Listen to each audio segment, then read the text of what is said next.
الحمد للہ وکفا وسلام علی عبادہ الذین اصطفا اما بعد فاعوذ باللہ من الشیطان الرجیم بسم اللہ الرحمن الرحیم وما اصابکم من مصیبت فبما کسبت ایدیکم ویعفو عن کثیر قال النبی صلی اللہ علیہ وسلم التائب من الذنب كمن لا ذنب له او كما قال علیہ الصلاة والتسلیم رب اشرح لی صدری ویسر لی امری واحلل عقدۃ من لسانی یفقهوا قولی سبحانک لا علم لنا الا ما علمتنا انک انت العلیم الحکیم ان اللہ وملائکتہ یصلون علی النبی یا ایہا الذین آمنوا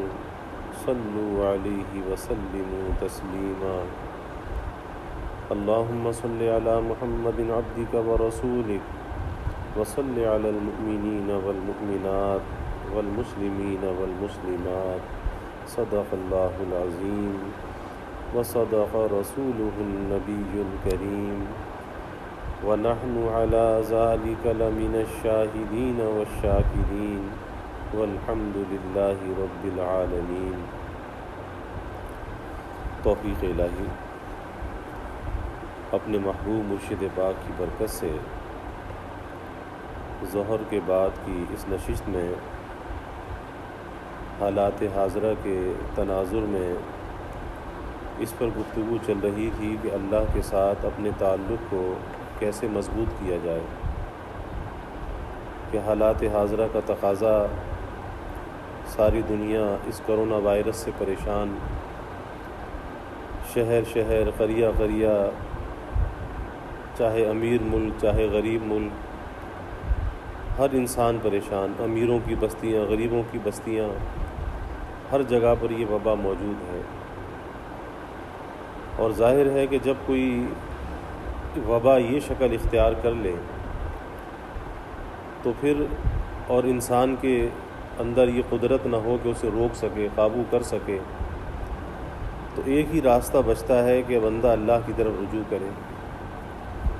احتیاطی تدابیر کو اختیار ضرور کرنا چاہیے، اس کی کبھی نفی نہیں کرنی چاہیے، لیکن اس کے ساتھ ساتھ ہمیں اپنی زندگی میں اپنے حالات میں غور کر کے، اپنی کوتاہیوں پر نظر کر کے اللہ تعالیٰ کی طرف رجوع کرنا چاہیے۔ اور رجوع کا جو سب سے پہلا ذریعہ ہے وہ توبہ ہے۔ اسی لیے بزرگوں نے توبہ کی قسمیں بھی بیان کی ہیں کہ توبہ کی ایک قسم تو وہ ہے کہ کوئی کافر توبہ کرتا ہے کلمہ کفر سے اور ایمان اور اسلام کا کلمہ پڑھ لیتا ہے، یہ بھی توبہ ہے۔ پھر ایک آدمی سے کوئی گناہ ہو جاتا ہے، اللہ کی نافرمانی ہو جاتی ہے، اس گناہ پر وہ نادم اور پشیمان ہو کر توبہ کرتا ہے، تو یہ بھی توبہ ہے، اللہ سے رجوع کرتا ہے۔ پھر اسی طریقے سے ایک آدمی نیکی کا اہتمام کرتا ہے، لیکن وہ اپنی نیکی کو اللہ کے شایان شان نہیں سمجھتا، وہ یہ سمجھتا ہے کہ مجھ سے اس نیکی کا حق ادا نہیں ہوا، مجھ سے اس نیکی میں کوتاہی ہو گئی، تو اسے اپنی عبادت بھی خطا نظر آنے لگتی ہے۔ یہ اللہ والوں کا مقام ہوتا ہے کہ اپنی عبادات بھی انہیں خطا نظر آتی ہیں، اس پر وہ اللہ کے سامنے توبہ کرتے ہیں، اللہ سے معافی مانگتے ہیں، تو یہ بھی توبہ کا ایک درجہ ہوتا ہے۔ یہ صالحین اور متقین بندوں کی توبہ ہوتی ہے کہ ان سے گناہ اور نافرمانی تو نہیں ہوتی، لیکن اپنی نیکیوں کو بھی خطا سمجھتے ہیں کہ ہم سے اس کا حق ادا نہیں ہوا، کیونکہ وہ ذات جیسی عظمت و کبریائی والی ہے تو اس کے شایان شان ہم کیسے عمل کر سکتے ہیں، اس پر بھی وہ توبہ کرتے ہیں، استغفار کرتے ہیں۔ تو ایک ذریعہ اللہ سے رجوع ہونے کا توبہ ہے، پھر دوسرا ذریعہ کثرت سے استغفار ہے۔ جیسے آدمی غسل تو روز دن میں 1 مرتبہ کرتا ہے یا 2 دن میں 1 مرتبہ کرتا ہے یا کبھی ہفتے میں 2 مرتبہ کر لیتا ہے، لیکن ہاتھ جو ہے بار بار دھوتا ہے، اور ان حالات میں تو بار بار تلقین کی جاتی ہے کہ جی ہاتھ بار بار دھو۔ تو یہ استغفار ہے، یہ ایسا ہی ہے کہ جیسے ہاتھوں پہ گرد و غبار آتی ہے ہاتھ دھو کے صاف کر لیتے ہیں، ہاتھ میلے ہو جاتے ہیں صاف کر لیتے ہیں، اسی طریقے سے اس معاشرے میں، اس دنیا کے اندر جب انسان رہتا ہے، چلتا پھرتا ہے، میل ملاقات کرتا ہے، تو کچھ نہ کچھ غبار اس کے اوپر ضرور آتا ہے، کوئی نہ کوئی گناہوں کا میل ضرور اس کے اوپر آتا ہے۔ اب اس کے لیے استغفار ہے، استغفار سے اس کی صفائی کر لینی چاہیے، تو کثرت سے استغفار کی عادت ہونی چاہیے۔ پھر اس کے بعد تیسری بات یہ آئی تھی کہ اللہ سے تعلق کو قائم کرنے کا، بلاؤں کو دور کرنے کا، اللہ کے غصے کو ٹھنڈا کرنے کا، قبر کی گرمی کو دور کرنے کا جو ایک ذریعہ ہے وہ صدقہ ہے، صدقہ۔ اور صدقہ جیسے مالی صدقہ ہوتا ہے، اسی طریقے سے بعض اعمال ایسے ہیں کہ اس پر اللہ تعالیٰ صدقے کا اجر عطا فرماتا ہے۔ تو اس پر بات چل رہی تھی کہ وہ چھوٹی چھوٹی سی نیکیاں کون سی ہیں کہ آدمی اگر روز مرہ ان نیکیوں کے مواقع آئیں اور وہ نیکیاں کر گزرے، اللہ اس پہ صدقے کا اجر عطا فرماتا ہے۔ اس میں سے پہلی بات یہ عرض کی تھی احادیث مبارکہ کی روشنی میں کہ کسی کو برائی سے روکنا یہ صدقہ ہے۔ اب اس کی تفصیل عرض کی گئی کہ برائی سے روکنا کس طرح سے ہے کہ پہلے خود برائی سے روکے، پھر دوسرے کو برائی سے روکے، اور برائی سے روکنے میں اپنی کوئی عظمت، کوئی بڑائی پیش نظر نہ ہو، دوسرے کی حقارت پیش نظر نہ ہو۔ پھر دوسری بات، نیکی کا حکم دینا بھی صدقہ ہے، کسی کو نیکی کا حکم دینا۔ لیکن یہاں پر بھی وہی بات آتی ہے کہ چاہے برائی سے روکنا ہو، چاہے نیکی کا حکم کرنا ہو، اس میں ان حدود کی رعایت ضروری ہے کہ جو علماء اور اہل اللہ نے بیان کی کہ کس کو حق ہے برائی سے روکنے کا اور نیکی کے حکم کرنے کا، امر بالمعروف نہی عن المنکر، کہ جو حکمت کے ساتھ بات کرنا جانتا ہو، جو خیرخواہی کے ساتھ بات کرنا جانتا ہو، خیرخواہی کا جذبہ دل کے اندر رکھتا ہو، تو اسے حق ہے کہ جو اپنے ساتھ بھی خیرخواہ ہو اور دوسروں کی بھلائی کا جذبہ بھی رکھتا ہو، تو اسے حق ہے کہ وہ دوسرے کو برائی سے روکے اور نیکی کی تلقین کرے۔ اور اگر اسے وہ انداز نہیں آتا، اس کی وہ تربیت نہیں ہے، اسے وہ لب و لہجہ اس کے پاس نہیں ہے، تو پھر اسے چاہیے کہ غائبانہ دعا کر دے، یا اللہ اس بھائی مسلمان کو نیکی کے راستے پہ ڈال دے، یا اللہ اس کو برائی سے بچا لے، اس کے حق میں دعا کر دے۔ پھر تیسری بات، گزشتہ کل یہ بات چل رہی تھی کہ لا الہ الا اللہ کہنا یہ بھی صدقہ ہے، لا الہ الا اللہ کہنا۔ اب کتنی آسان سی بات ہے کہ اگر آدمی اس ورد کو اپنی زبان پر رکھے تو جہاں یہ کلمہ اللہ تعالیٰ سے قریب کرنے والا ہے، اندر کی صفائی کرنے والا ہے، تو وہیں پر اگر یہ اپنے ورد کے اندر ہوگا تو جتنا کلمہ طیبہ کا ورد ہوگا اتنا صدقے کا ثواب ملتا رہے گا، کیونکہ اللہ کے حبیب صلی اللہ علیہ وسلم نے یہ بات ارشاد فرمائی ہے۔ تو گزشتہ کل یہ بات چل رہی تھی کہ یہ کلمہ بظاہر تو بہت چھوٹا سا ہے، لیکن ایک ایمان والے بندے کی پوری زندگی کو یہ احاطہ کیے ہوئے ہے، پوری زندگی کو، کہ یہ کلمہ کیا ہے؟ اللہ تعالیٰ سے ایک عہد ہے، عہد و پیما ہے، ایک وفا کا عہد ہے کہ میں آپ کا وفادار، آپ کا فرما بردار، آپ کی مرضی کے خلاف کوئی کام کرنے والا نہیں، آپ کے ساتھ کسی کو شریک کرنے والا نہیں۔ اب اس کی تفصیل آپ کرتے چلے جاؤ کہ آپ اپنی صفات میں، اپنے کمالات میں آپ یکتا، کوئی آپ کا ساجی نہیں، کوئی شریک نہیں، اور آپ کی صفات ذاتی، اس میں آپ کسی کے محتاج نہیں۔ انسان تو محتاج ہے، اللہ کسی کا محتاج نہیں، اس کی جو بھی صفت ہے وہ قدیم بھی ہے اور وہ ذاتی بھی ہے۔ تو یہ سارے کیا ہے؟ اس کلمے کی تشریح ہے، کلمے کی تشریح۔ اور یہ بات بھی کل میں عرض کر رہا تھا کہ ایک عہد تو اللہ نے ہم سے عالم ارواح میں لے لیا تھا، الستُ بربکم، کیا میں تمہارا رب نہیں ہوں؟ عہد تو وہاں لیا گیا، اب یہ دنیا میں آ کر جب ہم یہ کلمہ پڑھتے ہیں تو چونکہ ہم نے وہاں کہا تھا قالوا بلا کہ بے شک آپ ہمارے رب ہیں، تو ہم اسی عہد کی یہاں پہ تجدید کرتے ہیں۔ عہد تو ہم سے پہلے لے لیا گیا تھا، عالم ارواح میں عہد لے لیا گیا تھا، اب دنیا میں جب ہم یہ کلمہ پڑھتے ہیں تو ہم اس عہد کی تجدید کرتے ہیں۔ اور یہ کلمہ پڑھنے کے بعد، اس تجدید کے بعد، اب آج کل جیسے ذکر ہے نا جی SOPs جو ہیں وہ، تو اب ایسے اس کے بھی SOPs ہیں نا آج کی زبان میں، کہ اب اس کے سارے تقاضوں کو پورا کرنا ہے، اس کے SOPs کو پورا کرنا ہے، جو نقصان والا کام ہے وہ چھوڑنا ہے، جو فائدے والا کام ہے وہ کرنا ہے۔ تو بظاہر چھوٹا سا کلمہ ہے، اب اس میں ہمارا پورا کا پورا دین آ گیا، پوری کی پوری زندگی اس کلمے کے تحت آ گئی۔ نماز کیا ہے؟ اسی عہد کے ساتھ وفا ہے۔ زکوٰۃ کیا ہے؟ اسی عہد کے ساتھ وفا ہے کہ آپ عاقل بالغ ہیں، آپ پہ نماز فرض ہو گئی۔ کوئی کہے میں نے تو کلمہ پڑھا تھا، میں نے نماز کی تو بارے میں کوئی عہد نہیں کیا تھا، اس میں سب کچھ آ گیا۔ میں نے زکوٰۃ کے بارے میں تو کچھ نہیں کہا تھا، اس کلمے میں سب کچھ آ گیا۔ میں نے یہ تو نہیں کہا تھا کہ کلمہ پڑھنے کے بعد حج بھی کروں گا، اس کلمہ جب پڑھ لیا اس میں حج بھی آ گیا۔ ہر نیکی اس کے اندر آ گئی، ہر برائی سے بچنے کا حکم اس کے اندر آ گیا۔ بظاہر چھوٹا سا کلمہ ہے، لیکن ہر نیکی اس کے اندر موجود ہے اور ہر گناہ سے بچنے کا حکم اس کے اندر موجود ہے، کیونکہ جب اللہ کو وحدہ لا شریک مان لیا، معبود برحق مان لیا، اور یہ کہہ دیا کہ اس کا کوئی شریک نہیں ہے، اب اس رب کی ہر بات کو ماننا ہے، ہر بات کو ماننا ہے۔ اسی لیے بزرگوں نے فرمایا کہ اگر آدمی اپنی زندگی جیسے دنیا کے اندر زندگی گزار رہا ہے، اور زندگی کیا ہے؟ کہتے ہیں کہ ایک آب رواں کی طرح ہے، پانی جیسے بہتا رہتا ہے، تو زندگی بھی بہہ رہی ہے۔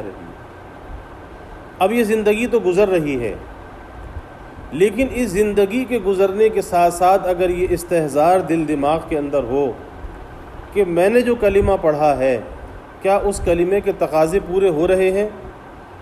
انسان اپنے کو جانچتا چلا جائے، پرکھتا چلا جائے، کیا میرے قول سے، فعل سے، عمل سے میرا رب راضی ہو رہا ہے؟ اگر میرا رب راضی ہو رہا ہے تو میں اس کلمے کے تقاضے کو پورا کر رہا ہوں، اور اگر میرا رب ناراض ہو رہا ہے، میرا قول، فعل، عمل ایسا ہے کہ جس سے میرا رب ناراض ہو رہا ہے، یا میں اس کے ناراضگی والے کام کر رہا ہوں، تو پھر یہ اس عہد کے خلاف کر رہا ہے، اس کلمے کے تقاضوں کے خلاف کر رہا ہے، اس کے تقاضوں کو پورا نہیں کر رہا۔ تو یوں کہا جائے گا کہ زبان پر تو کلمہ ہے، الفاظ ہیں، لیکن اس الفاظ کی جو حقیقت اس کے اندر موجود ہونی چاہیے، الفاظ کی وہ حقیقت نظر نہیں آتی۔ کیونکہ اس کلمے کا دوسرا حصہ کیا ہے؟ محمد الرسول اللہ، کہ محمد صلی اللہ علیہ وسلم اللہ کے رسول ہیں۔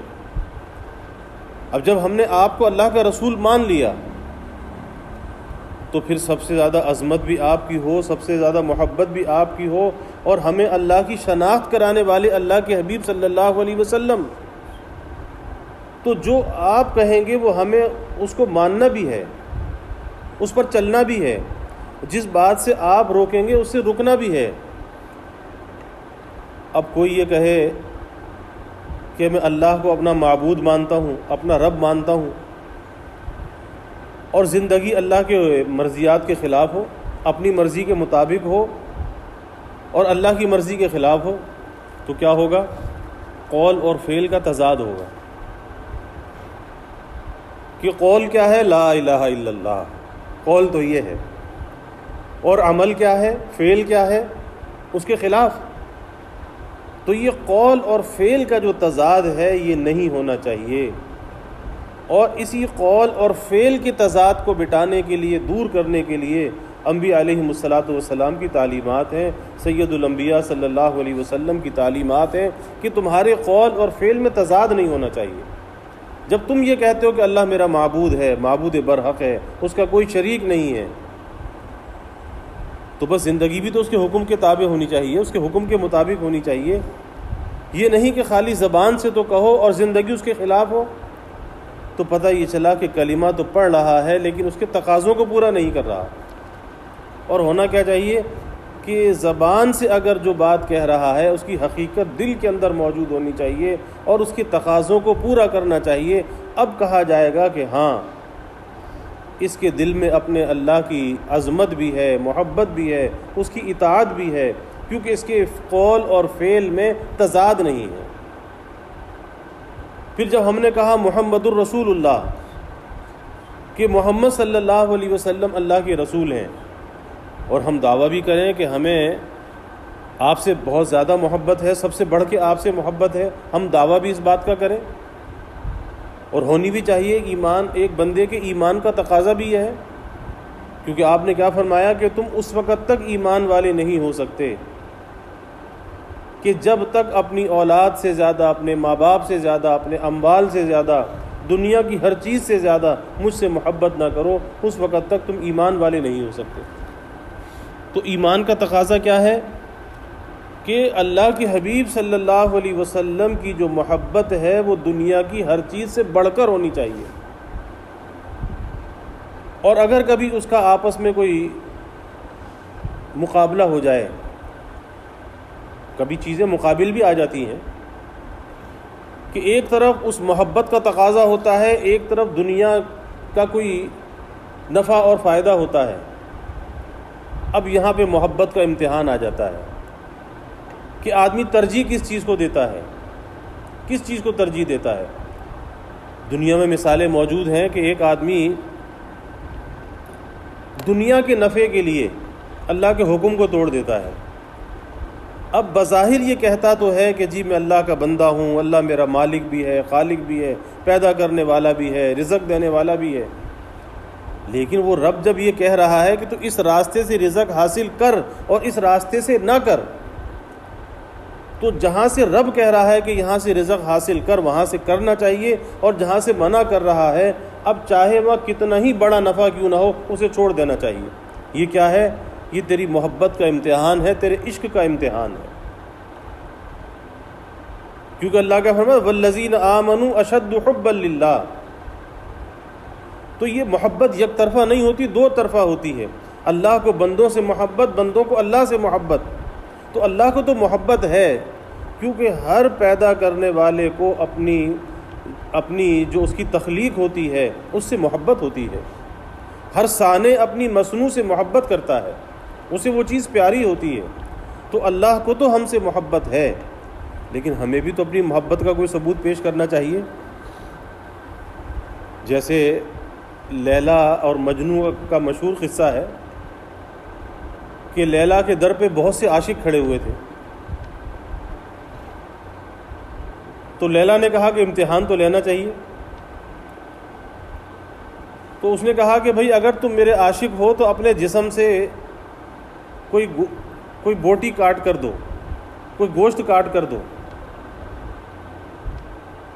تو جتنے بھی عاشق تھے سب بھاگ گئے، لیکن جو اصل مجنوں تھا، جو اصل عاشق تھا، اس نے کہا کہ یہاں سے بھی کاٹی، یہاں سے بھی کاٹی، شاید یہ ضرورت ہو، شاید یہ ضرورت ہو، بوٹیاں کاٹ کے بھیج دی، نہ معلوم کون سی اسے پسند ہو۔ تو یہ امتحان ہے کہ ایک طرف دنیا کے نفع، دنیا کی لذتیں ہوتی ہیں، اور ایک طرف اللہ کا حکم ہوتا ہے۔ اب کلمے کا تقاضا یہ ہے، زبان سے تو کہا لا الہ الا اللہ، اب اس کلمے کا تقاضا یہ ہے کہ اللہ کے حکم کو پورا کرنا چاہیے، اللہ کو ناراض کر کے دنیا کا نفع حاصل نہیں کرنا چاہیے۔ یہ کلمے کا تقاضا ہے۔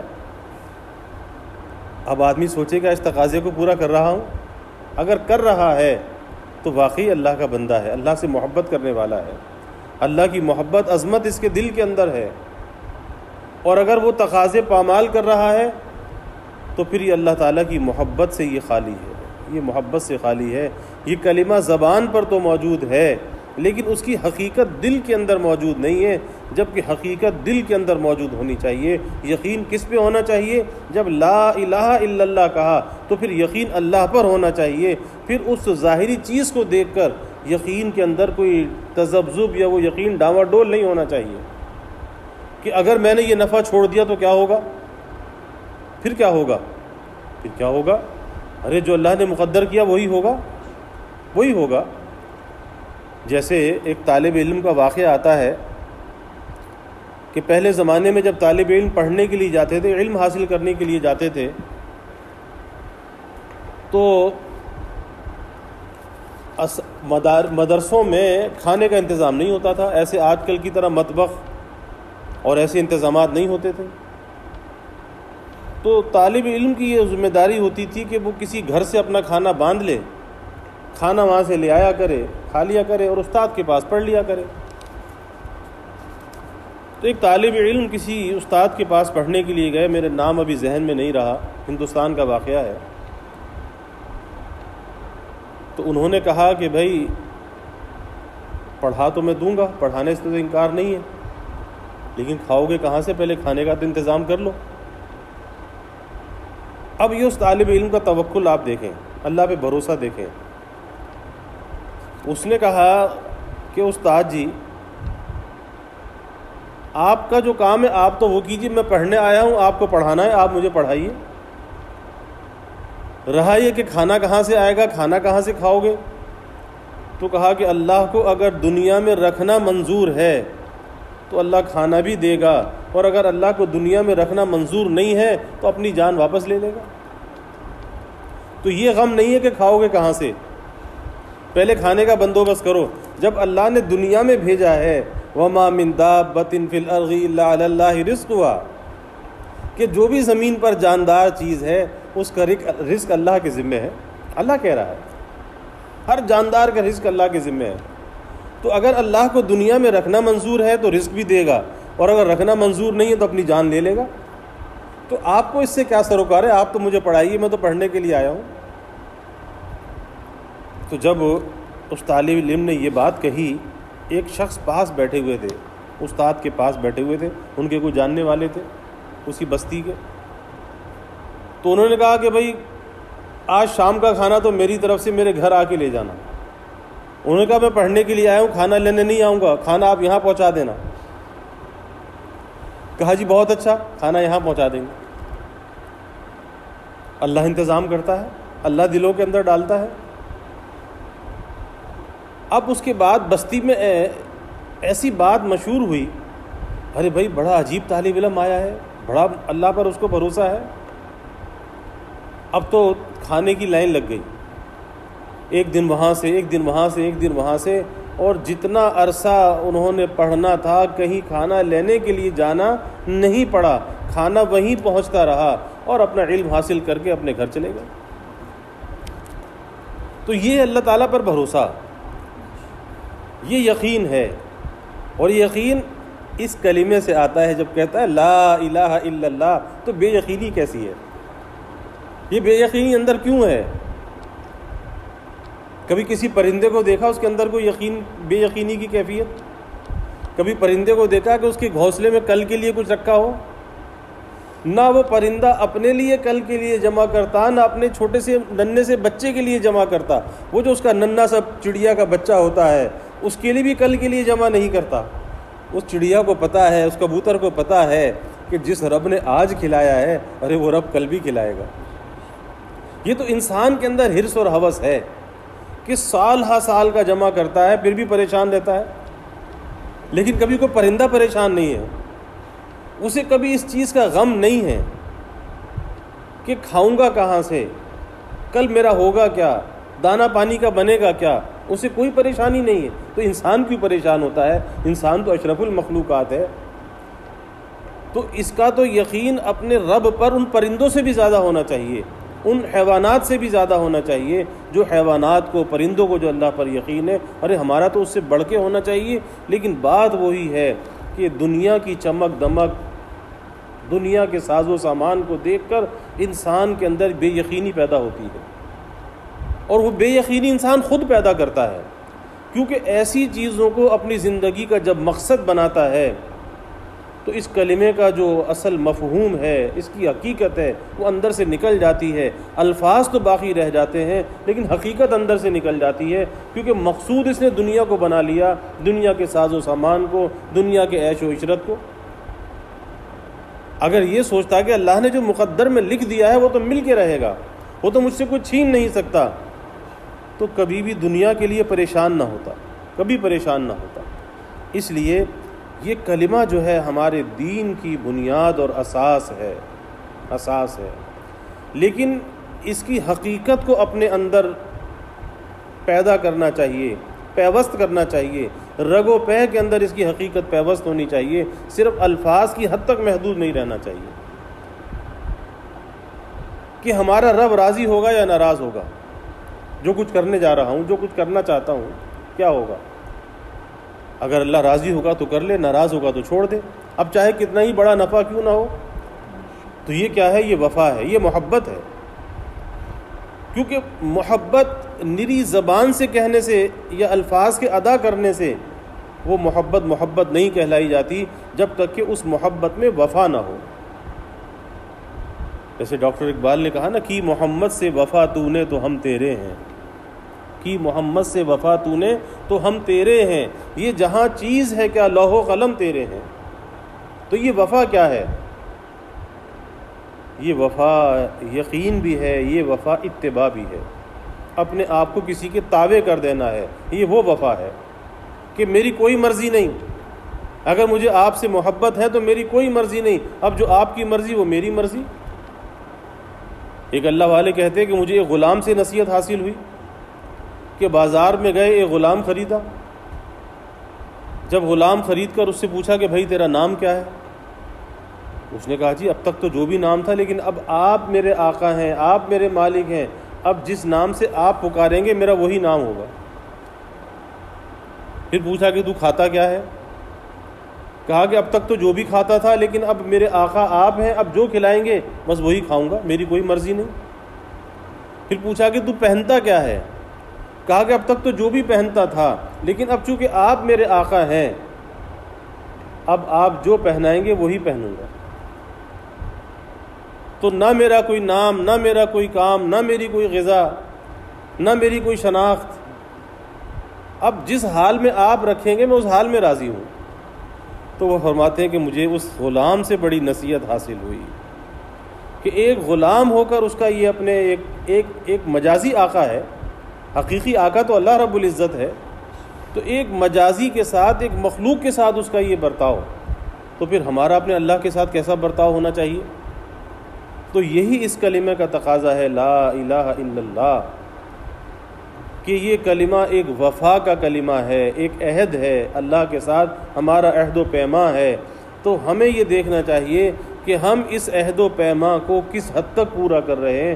آج دوسروں پہ تو لوگ بہت تنقید کرتے ہیں، فلاں ایسا فلاں ایسا، ارے بھائی دیکھو تمہارے اندر بھی وفا ہے یا نہیں ہے، اور اگر تم اپنے مالک کے وفادار نہیں ہو، اپنے نبی کے تم وفادار نہیں ہو، تو پھر کس کے وفادار ہو سکتے ہو؟ جو اپنے اللہ کا وفادار نہ ہو، اپنے نبی کا وفادار نہ ہو، کیا وہ اپنی ذات کا وفادار ہو سکتا ہے؟ کیا اپنی اولاد کا وفادار ہو سکتا ہے؟ کیا کسی بھائی کا وفادار ہو سکتا ہے جو اللہ کا وفادار نہ ہو؟ اس لیے جو اللہ کا وفادار نہیں، پھر اس سے کسی وفا کی امید بھی نہیں رکھنی چاہیے، کیونکہ سب سے پہلے اللہ کے ساتھ وفا ہے، یہ کلمہ ہمیں بتا رہا ہے۔ تو اس لیے انسان خالی الفاظ سے نہیں پہچانا جاتا، یا اللہ کے یہاں صرف الفاظ کو نہیں دیکھا جاتا، وہاں حقیقت کو دیکھا جاتا ہے، قول کے ساتھ فعل کو دیکھا جاتا ہے، جسم کے ساتھ روح کو دیکھا جاتا ہے کہ اس جسم میں روح موجود ہے یا نہیں، اور وہ روح کیا ہے۔ وہ روح انسان کا عمل ہوتا ہے، عمل بتاتا ہے کہ محبت سچی ہے یا جھوٹی ہے۔ کہ نبی کے ساتھ محبت کا دعویٰ تو بہت آسان ہے لیکن اتباع بہت مشکل ہے۔ اب اگر اتباع موجود ہے تو پھر نبی کے ساتھ وفا ہے، اور اگر اتباع نہیں ہے تو پھر نبی کے ساتھ وفا نہیں ہے۔ تو اس لیے اس کلمے کا کہنا صدقہ ہے، لیکن اس کی حقیقت کو حاصل کرنا چاہیے۔ کلمہ بہت بڑا ہے، اسی لیے حدیث میں آتا ہے کہ یہ کلمہ اتنا بڑا ہے، لا الہ الا اللہ کہنا اتنا بڑا کلمہ ہے کہ قیامت کے دن اس کلمے کو میزان عمل میں نہیں تولا جائے گا، کیونکہ اس میں آ نہیں سکتا۔ وہ میزان عمل اتنا بڑا ہے کہ ساتوں زمین ساتوں آسمان اگر اس میں رکھ دیے جائیں وہ جب بھی نہ بھرے، اتنا بڑا میزان عمل، وہ ترازو کا پلڑا۔ لیکن یہ کلمہ ان سب سے بڑا کہ اس میزان عمل میں یہ کلمہ نہیں آئے گا، نہیں سمائے گا، اللہ تعالی حدیث میں آتا ہے کہ اس کا ثواب علیحدہ سے عطا فرمائیں گے، علیحدہ سے عطا فرمائیں گے۔ اس لیے اس کی حقیقت پر ہمیں محنت کرنی چاہیے، اور یہ محنت ایک دو دن کی محنت نہیں ہے، یہ ساری زندگی کی محنت ہے۔ اللہ کے ساتھ اپنی وفا کو، اپنے یقین کو بڑھاتے چلے جاؤ، بڑھاتے چلے جاؤ، اور اس بڑھانے کی کوئی انتہا نہیں ہے، کوئی انتہا نہیں ہے جب تک کہ موت کا وقت آئے۔ وَاعْبُدْ حَتَّىٰ يَأْتِيَكَ الْيَقِينُ، کہ وہ موت کا جب تک وقت آ جائے اس وقت تک اس یقین کو بڑھاتے چلے جاؤ، بڑھاتے چلے جاؤ، بڑھاتے چلے جاؤ، اور جتنا یقین بڑھتا جائے گا اتنی اللہ کے ساتھ محبت بڑھتی چلی جائے گی۔ تو اللہ تعالی ہمیں نصیب فرمائے، اور ان کلمات کے جو الفاظ ہیں اللہ اس کی روح بھی ہمیں عطا فرمائے، اور اس کی حقیقت بھی ہمیں عطا فرمائے، اور اللہ ہمیں با وفا بنائے، بے وفائی سے اللہ ہماری حفاظت فرمائے۔ تو لا الہ الا اللہ کہنا یہ بھی صدقہ ہے۔ وآخر دعوانا ان الحمد للہ رب العالمین۔ الحمد للہ رب العالمین والعاقبۃ للمتقین والصلاة والسلام علی اشرف الانبیاء والمرسلین۔ اللہم صل علی سیدنا و مولانا محمد وعلی آل سیدنا و مولانا محمد وبارک وسلم۔ ربنا آتنا فی الدنیا حسنہ وفی الآخرۃ حسنہ وقنا عذاب النار۔ ربنا اتمم لنا نورنا واغفر لنا انک علی کل شیء قدیر۔ ربنا ظلمنا انفسنا وإن لم تغفر لنا وترحمنا لنكونن من الخاسرين۔ اللهم أعنا على ذكرك وشكرك وحسن عبادتك۔ اللهم أعنا بالعلم وزينا بالحلم وأكرمنا بالتقوى وجملنا بالعافية۔ اللهم إنا نسألك الهدى والتقى والعفاف والغنى۔ اللهم إنا نسألك الصحة والعفة والأمان وحسن الخلق والرضا بالقدر۔ اللهم إنا نعوذ بك من جهد البلاء ودرك الشقاء وسوء القضاء وشماتة الأعداء۔ اللهم إنا نعوذ بك من زوال نعمتك وتحول عافيتك وفجاءة نقمتك وجميع سخطك۔ اللهم آت نفوسنا تقواها وزكها أنت خير من زكاها أنت وليها ومولاها۔ إنا نسألك عزائم مغفرتك ومنجيات أمرك والسلامة من كل إثم والغنيمة من كل بر والفوز بالجنة والنجاة من النار، والفوز بالجنة والنجاة من النار، والفوز بالجنة والنجاة من النار۔ یا حی یا قیوم برحمتک نستغیث، اصلح لنا شأننا کلہ ولا تکلنا الی انفسنا طرفۃ عین۔ فاطر السماوات والارض انت ولینا فی الدنیا والآخرہ، انت ولینا فی الدنیا والآخرہ۔ توفنا مسلما والحقنا بالصالحین، یا رب زدنا علما والحقنا بالصالحین۔ اللهم احینا مسکینا وامتنا مسکینا واحشرنا فی زمرة المساکین۔ اللهم زدنا ولا تنقصنا واکرمنا ولا تهنا واعطنا ولا تحرمنا وآثرنا ولا تؤثر علينا وارغنا وارغ عنا وارغنا وارغ عنا۔ اللهم ارنا الحق حقا وارزقنا اتباعه وارنا الباطل باطلا وارزقنا اجتنابه۔ اللهم انا نسألك العفو والعافية والمعافاة الدائمة في الدين والدنيا والآخرة والفوز بالجنة والنجاة من النار۔ اللهم انا نسألك من خير ما سألك منه نبيك سيدنا محمد صلى الله عليه وسلم ونعوذ بك من شر ما استعاذك منه نبيك سيدنا محمد صلى الله عليه وسلم وأنت المستعان وعليك البلاغ ولا حول ولا قوة إلا بالله وجزى الله عنا محمدا صلى الله عليه وسلم ما هو أهله وصلى الله تعالى وسلم على النبي الكريم آمين برحمته.